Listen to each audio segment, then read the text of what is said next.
kabayong nahulog sa hukay.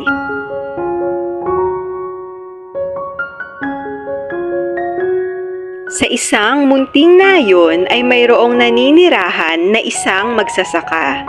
Siya ay may alagang isang munting kabayo.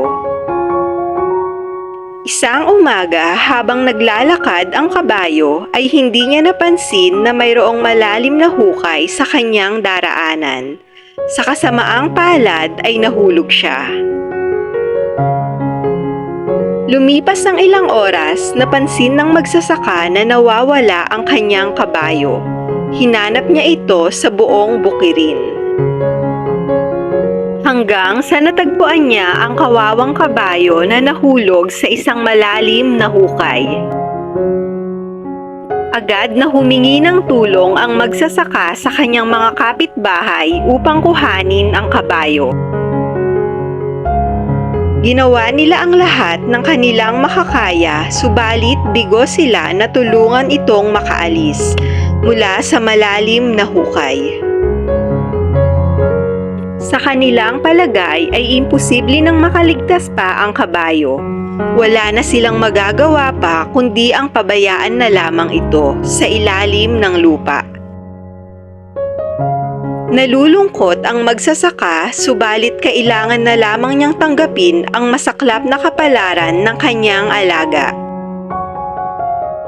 Nagdesisyon sila na tabunan na lamang ang hukay upang wala nang iba pang mahulog roon.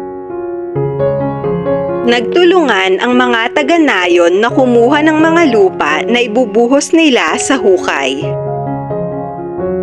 Tatabunan nila ng lupa habang nasa loob ang kaawa-awang kabayo. Sinimulan na nila ang pagbubuhos. Labis na nalulungkot ang magsasaka sa pangyayaring iyon. Kaya sa huling pagkakataon ay sinilip niya ang kanyang kabayo upang magpaalam. Subalit laking gulat niya sa kanyang nakita.